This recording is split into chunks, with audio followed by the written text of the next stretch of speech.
The invitation arrived on a Tuesday, tucked between bills and flyers I usually toss without looking. I almost missed it. The envelope stopped me. Cream paper. Gold embossing.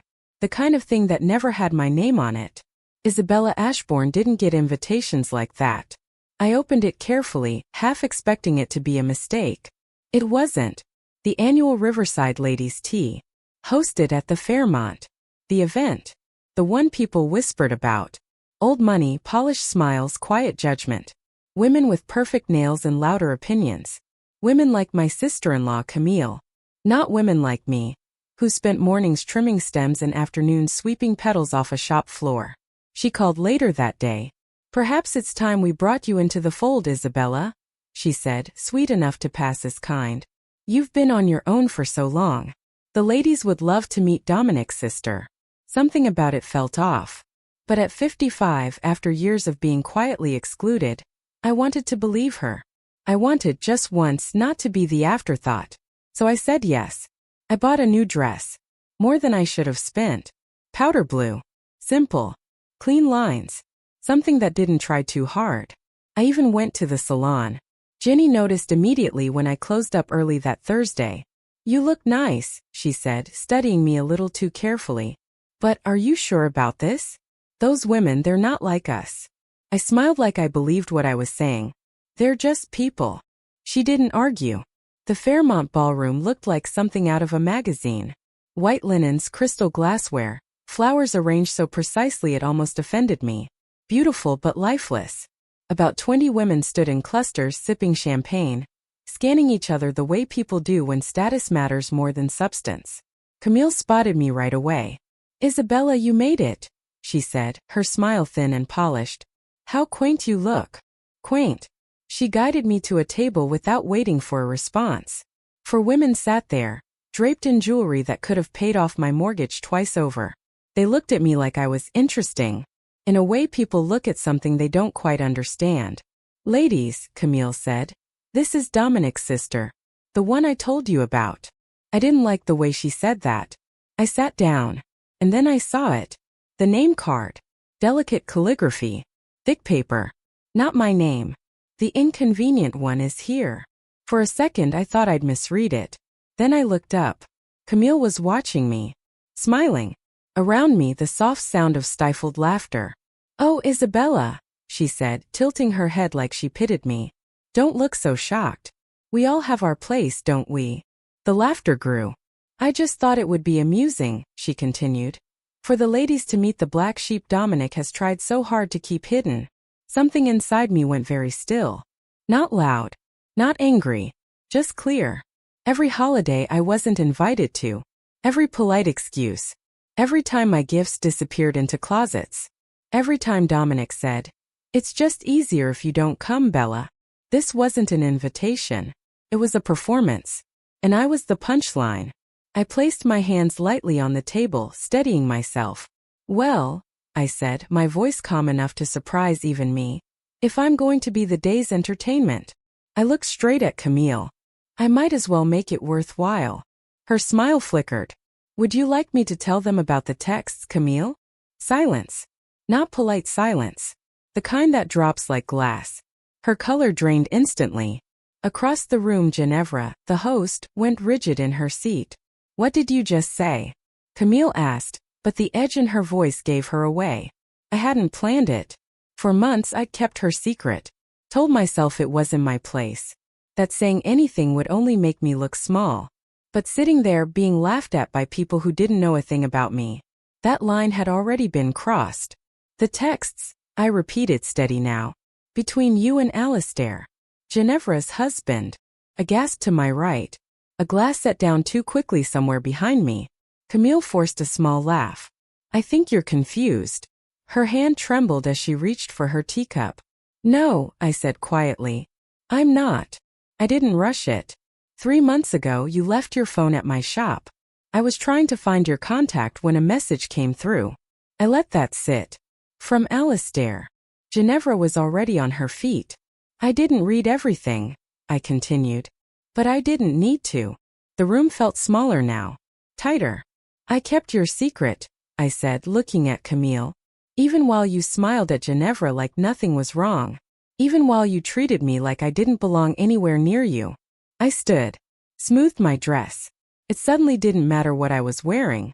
I'm not the inconvenient one here, Camille. I held her gaze. You are. And then I walked out. Behind me, everything unraveled. Ginevra's voice sharp, furious. Camille scrambling, denying. Reaching for anything that might still hold together. The room buzzing with the kind of shock these women pretended to be above. But weren't. In the parking lot, my hands finally started shaking. Not from fear. From release. It was done. Whatever fragile connection I had left with my brother. Gone. I drove home anyway. Same quiet street. Same small house. Same garden waiting for me like it always did. Inside, I kicked off my shoes and sank into the couch, still in that blue dress. The silence felt different now. The phone rang. Dominic. I let it go. Then listened to the voicemail. His voice came through sharp, furious, familiar. What the hell did you think you were doing? Do you have any idea what you've done? Camille is devastated. Her reputation, our reputation, ours. You had no right. This is exactly why we don't include you in things, Isabella. You've always been jealous. Always trying to ruin things for me. I closed my eyes. Don't call us. Don't reach out. You're done. The message ended. I didn't cry. I laughed. A hollow sound that echoed in a house that had never judged me once. Jealous? Of what? A life built on appearances? A marriage held together by secrets? The doorbell rang. I expected Dominic. I almost hoped it was him. But when I opened the door, it was Alara, my niece, 20 years old. Eyes red like she'd been crying for a while. Had I? Her voice caught, smaller than I'd ever heard it. Can I come in? I stepped aside without a word. Alara hadn't come to see me alone since she was a little girl. Camille had made sure of that. Dance classes, dinners, anything to keep us from having time together. She sat at my kitchen table, hands twisting in her lap, declining tea like she didn't trust herself to hold the cup steady. Mom and Dad are fighting, she said finally. Not arguing. Fighting. She swallowed. Dad's talking about divorce. And Ginevra's husband showed up at the house. It's a mess. I nodded slowly, letting her take her time. Then she looked up. Is it true? She asked.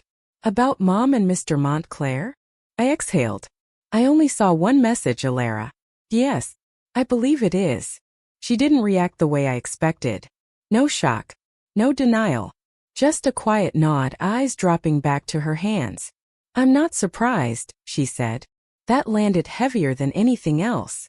She's always been like that, Alara continued softly. It's never enough. The best house, the best clothes, the best everything. And even when she has it, she still wants more. I studied her face. So much like Dominic's, but gentler. Unhardened. And it hit me all at once how much I'd missed. Birthdays. Conversations. The person she'd become. I'm sorry, I said. I never meant to turn your world upside down. Alara looked up, her expression clearer now. Don't be, she said. Maybe it needed to happen. Maybe we all needed to see it. She left not long after, promising she'd call. When the door closed, the house felt different. Quieter but not empty. That night sleep came in pieces. Snatches of whispers, flashes of that name card. Ginevra's face when the truth landed. By morning I knew. The story wouldn't stay contained. It would spread. And it did. Within 3 days the entire town knew. I felt it in the way conversations stopped when I entered a room. In the sideways glances at the grocery store. In the careful distance people suddenly kept. Riverside wasn't big enough for secrets. Especially not ones like this. My phone stayed silent. No more calls from Dominic. Not even anger. And somehow that silence felt worse. Miss Ashbourne. Jenny's voice pulled me back as I arranged tulips in the window. There's someone here to see you. I turned, expecting Alara. Instead, Ginevra Montclair stood in the doorway. She looked like she belonged in a different world. Perfectly tailored suit. Posture like she'd never been uncertain a day in her life. Completely out of place among buckets of stems and the faint smell of damp soil. Ginevra, I said, wiping my hands on my apron. This is unexpected. Her gaze moved around the shop, taking everything in. "I've never been in here before," she said, almost absently. Of course she hadn't. "What can I help you with?" She turned back to me. "You've created quite a situation, Isabella." "I told the truth," I replied. "Camille did the rest." A small flicker crossed her face. "Alistair moved out last night," she said. "We're separating." A sharp, unexpected pang hit my chest. "I'm sorry." "Are you?" Her eyes locked onto mine, sharp and searching. "I'm not sure I believe that." "I never wanted to hurt you," I said, and I meant it. I just couldn't sit there and be humiliated again. She held my gaze a moment longer, then nodded once. "Camille is telling everyone you fabricated the entire thing," she said. "That you've always been jealous. That you're unstable." A quiet laugh slipped out of me before I could stop it. "Of course she is." Ginevra tilted her head slightly. "Do you have proof?" I hesitated. "I saw one message. I didn't save it." "I see." She straightened, her composure snapping back into place. "Well, it hardly matters. Alistair confessed." Silence settled between us. Then she delivered it, clean and precise. "I'm canceling my standing order with Ashbourne Flowers, and the Riverside Garden Club will be using Peterson's for the spring luncheon." For a second I felt it. That drop in my stomach. That order paid my bills every year. "I understand," I said, and somehow my voice held. She turned toward the door, then paused. "You shouldn't have kept it a secret," she said without looking back. "Not for Camille's sake." Then she left. I sat down slowly on the stool behind the counter. Jenny approached, cautious. Was that Ginevra Montclair? What did she want? "To cancel her orders," I said. "And to make sure I knew the garden club is gone, too." Jenny's face fell. "Because of the tea?" I nodded. "That's not fair. You didn't do anything wrong." I gave her a tired smile. "Fair isn't really part of it." By the end of the week, more clients pulled out. Quietly. Politely. But all for the same reason. Camille had been busy. The story had shifted. Now I was the unstable one. The jealous sister. The woman who made things up because she couldn't stand someone else's life. I was restocking roses when the bell above the door chimed again. Alara stepped inside, hesitant. "Hi, Aunt Bella." "Alara," I said, surprised. "I didn't expect you." "Mom took my car keys," she said. "I had to take the bus." That told me everything. "She doesn't want you here." Alara shook her head. "I don't care." She stepped closer, lowering her voice. "I needed to tell you something." I waited. "Mom's telling everyone you're lying," she said. "But I know you're not." "How?" Her hands tightened together. "Because I saw the messages too. Months ago." I borrowed her phone. "And they just popped up." She looked like she'd been carrying that alone for a long time. "I didn't know what to do," she said. "Dad worships her. He never sees it." I studied her more carefully now, and I saw it. Not just sadness. Weariness. "Alara," I asked gently, "how does your mother treat you when no one's around?" Her eyes filled instantly. "She has expectations," she whispered. "I never quite meet them." She let out a shaky breath. Too fat. Too quiet. Too ordinary. Something in me hardened. Not sharp. Solid. "You are exactly who you're supposed to be," I said. "And that's more than enough." Alara blinked, like she wasn't used to hearing that. "I've been thinking about moving out," Alara said, her voice careful, like she was testing each word before letting it land. "I saved some money from my summer job, but it's not enough yet." I didn't overthink it. "I have a spare room," I said. "It's small, but it's yours if you want it." Her eyes widened. "Really? But what about Mom and Dad? They'll be furious." "Let them be." Even I felt the shift in my own voice. It's time someone in this family stopped letting Camille run everything. Alara didn't hesitate. She wrapped her arms around me, sudden and tight, like she'd been holding that in for years. And over her shoulder, through the front window, I saw Dominic's car pull up. "Well," I murmured quietly, "looks like we won't have to wait long." He didn't slam the door when he came in. That would have been too obvious. Instead, he closed it carefully. Controlled. Precise. Far worse. "Alara," he said, his tone calm in a way that wasn't calm at all. Your mother's been looking for you. Alara stiffened beside me. I'm talking to Aunt Bella. I can see that, he replied. It's time to go home. I rested a hand on her shoulder. She's fine here, Dominic. She can stay as long as she likes. His jaw tightened. At 60, he still looked polished, composed, the kind of man people respected on sight. But I'd known him too long. I saw what sat underneath that polish. Haven't you done enough damage, Isabella? He said. First you humiliate my wife with your lies. They weren't lies. Alara's voice shook, but she didn't back down. Mom's been seeing Mr. Montclair for months. I saw the messages too. That stopped him. Completely. For a second his face went blank. He hadn't expected that. Alara, he said slowly, you don't understand. I understand perfectly, she cut in. Mom's been awful to Aunt Bella for years, and you let it happen. And she's been awful to me too. That's ridiculous, Dominic snapped. Your mother has given you everything. Except acceptance, Alara said quietly. Or kindness. That landed. I saw it. A flicker of something in his eyes, uncertainty, maybe even doubt. But it vanished just as quickly. This is your doing, he said, turning to me. You've poisoned my daughter against us. No, I said, steady and calm. Camille managed that all on her own. He stepped closer, lowering his voice. The garden club account was just the beginning, he said. Camille has friends. Important ones. By the time she's done, you won't have a business left. A month ago that threat would have crushed me. Now, I just looked at him. Is that who you are now? I asked quietly. A man who helps his wife destroy his own sister because she told the truth? Something flickered again. Regret. Shame. Gone in an instant. Alara, he said, sharper now. Let's go. He reached for her arm. She stepped back. No. I'm staying here for a while. Don't be ridiculous. You have university. I can commute. Her voice steadied. I need space. From both of you. His expression darkened. If you don't come home now, your tuition stops. Your allowance stops. Everything stops. I felt her tremble under my hand, but she didn't fold.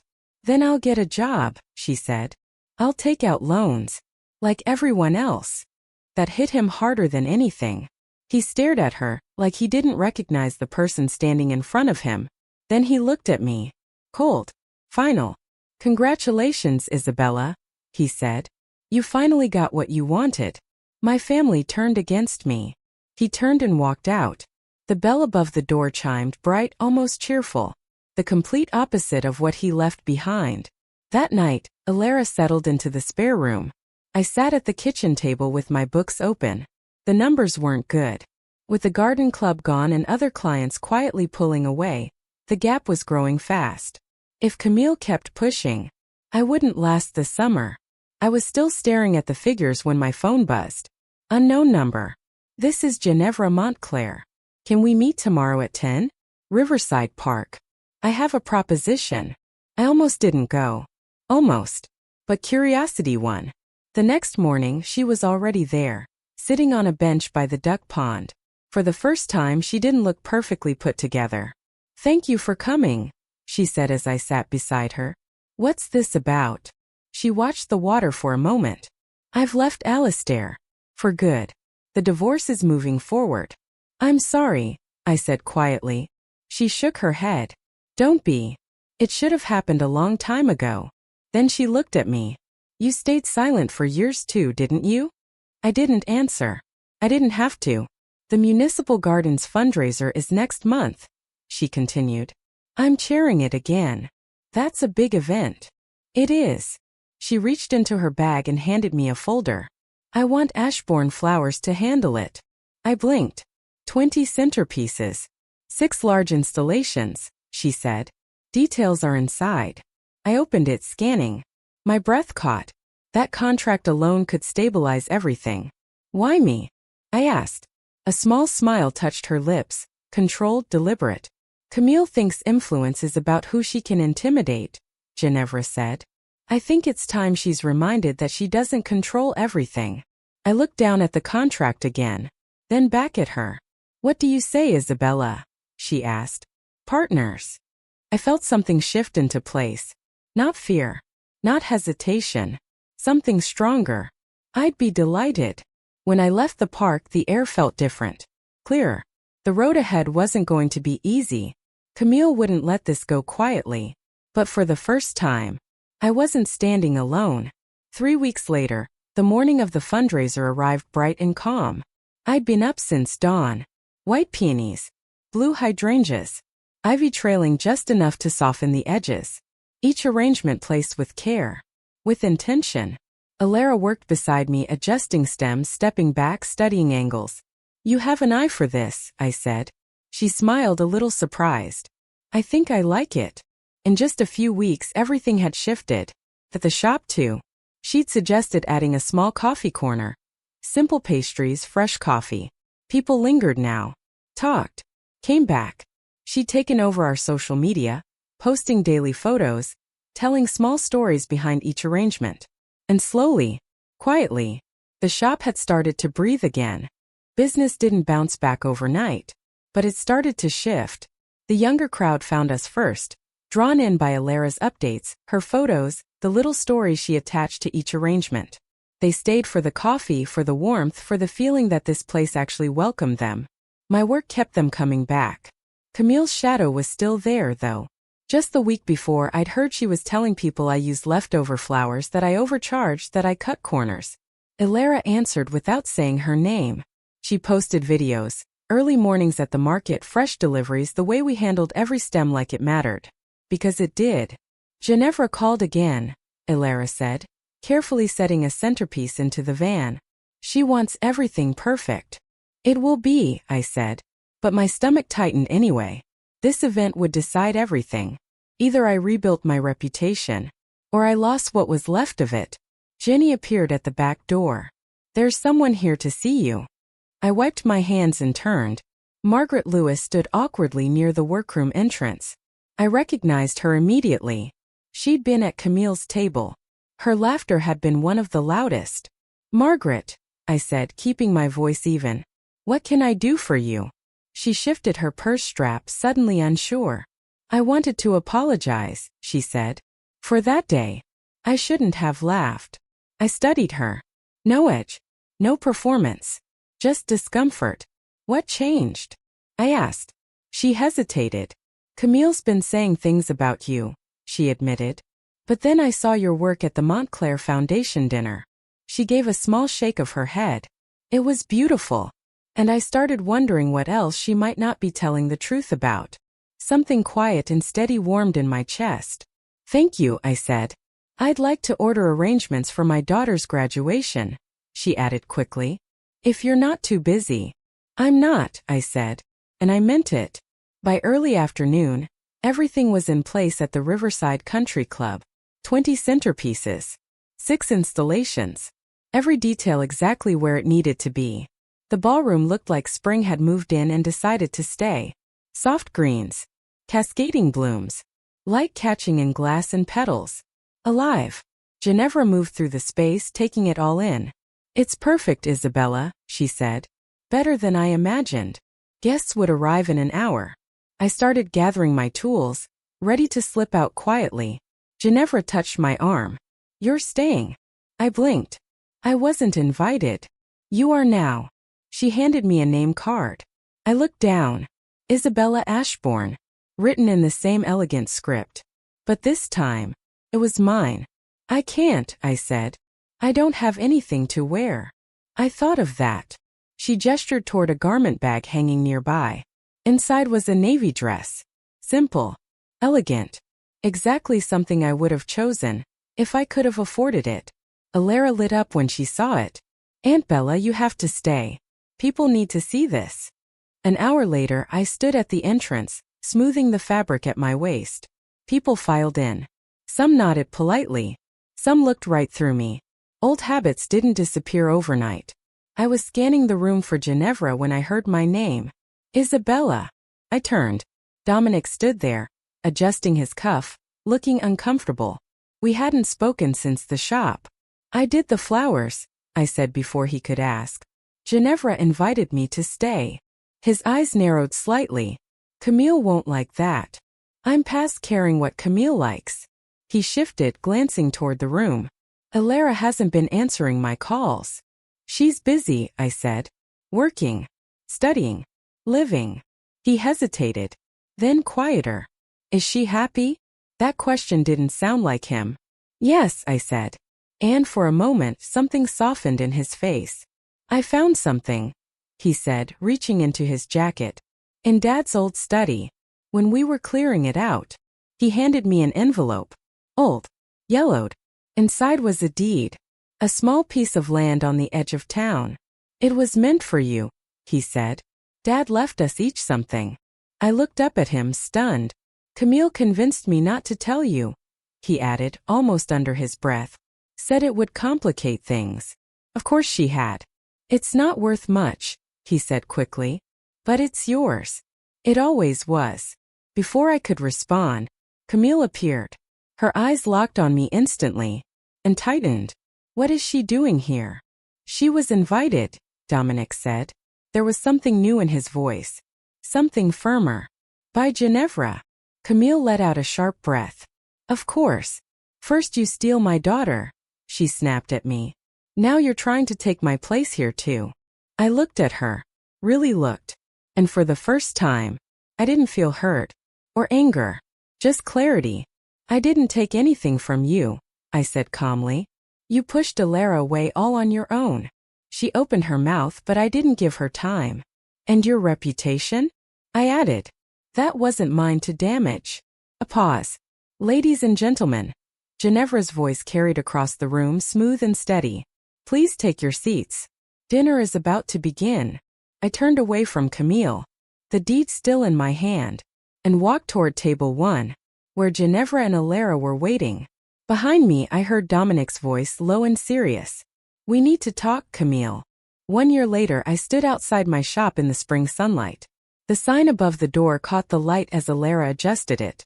Ashbourne and Nice. Flowers and gathering space. The land Dominic had finally returned to me. My father's quiet gift had changed everything. We sold it. Used it to expand. To grow. It looks perfect, Alara said, stepping back. The bell over the door rang as Jenny came out carrying a tray of coffee. The book club wants the corner nook today, she said. Instead of the main table. Of course, I said. Whatever they need. The shop had become something more. Not just flowers. A place where people stayed. Talked. Started over. Aunt Bella, Alara called from inside, holding an envelope. This just came. Cream. Gold embossed. I took it slowly. The Riverside Ladies' Tea, Alara said, watching me. They have new leadership this year. I ran my thumb along the edge. Are you going to go? I thought about the last time. The laughter. The card. The moment everything shifted. Then I smiled. Yes, I said. I think I will. A lot had changed in a year. Ginevra and I had become unlikely friends. Weekly lunches, honest conversations, the kind of support neither of us expected to find. And for the first time in a very long time, I wasn't the inconvenient one anymore. Dominic filed for divorce not long after the fundraiser. Turns out what I'd revealed wasn't the only secret Camille had been keeping. For once he didn't look away. He started reaching out, carefully at first. A call here. A quiet apology there. Nothing dramatic. Just small steady attempts to rebuild what he'd spent years neglecting. Alara kept her distance at first. Then slowly she let him in. On her terms.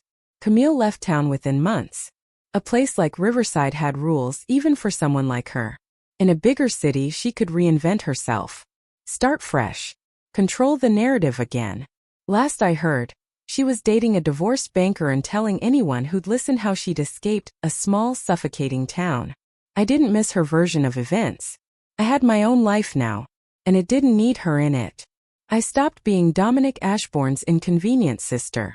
I became Isabella Ashbourne, business owner, community builder, and somehow a quiet mentor to women who came in not just for flowers, but for clarity, for courage, for a reminder they weren't alone. The day of the tea came around again. Same hotel. Same season. Different woman. I wore a soft green dress that brought out the silver in my hair, now cut into a style that felt like me, not something I hid behind. Ginevra met me outside, her expression already amused. "Ready?" she asked. "As I'll ever be." Inside, the ballroom looked familiar, but it felt different. Less guarded. Less performative. More real. Margaret Lewis waved me over. This time, her smile didn't carry an edge. "Isabella, we were just talking about the summer garden tour," she said. "We'd love to include your courtyard, if you're open to it." I glanced at my place setting. A simple card. Isabella Ashbourne. No message. No joke. Just my name like everyone else. I let my fingers rest on it for a moment. "I'd be honored," I said. After the meal, a woman I didn't recognize approached me. "Veronica Hale," she introduced herself. "I've heard quite a bit about you." I smiled politely. "All good things, I hope." "Very," she said warmly. "Ginevra tells me your shop has become something of a gathering space." "We try," I said. "People need places where they feel welcome." "That's exactly why I wanted to speak with you," she said. "We're launching a grant program for women-owned businesses that give back to the community." She paused, letting it land. "I'd love to talk about helping you expand. A year ago, I would have wondered if it was real. Now, I simply nodded. I'd like that." Later, Ginevra and I stepped out onto the terrace. The evening air was soft, the noise from inside fading just enough to think clearly. "You look amused," she said. "I was just thinking," I replied. "A year ago, I walked into this building as a joke. And now?" she asked. I glanced back through the glass doors. "Now I walk in because I belong." She smiled. "On your own terms." I nodded. "I spent years trying to be accepted by people who never valued me," I said. "I thought that was the goal. And now, I know better." Ginevra lifted her glass. "To the inconvenient ones," she said lightly. I smiled. "To finding your place anyway." We clinked glasses. No performance. No audience. Just understanding. That evening I returned to the shop. The lights were still on. Voices carried out onto the sidewalk. Inside, Alara stood at the center of a small group. Young women talking, laughing, planning something that looked like the beginning of everything. "Aunt Bella," she called when she saw me. "How was it?" I took in the room. The flowers. The coffee cups. The warmth. "Different," I said. Then I smiled. "Better." I moved through the space, greeting people by name. Not because I had to. Because I knew them. Because they mattered. Later, as the room filled with quiet conversation and the soft rustle of leaves and petals, I thought about that first invitation. How it had looked like acceptance. How it had actually been a test. And how, in the end, it gave me something far more valuable than belonging. Gave me clarity. That name card, the one meant to humiliate me, had been wrong. I was never the inconvenient one. I was the necessary one. And at 56, I had finally stepped into a life that didn't ask me to shrink to fit it. It expanded because I was there. And this time, I didn't need permission.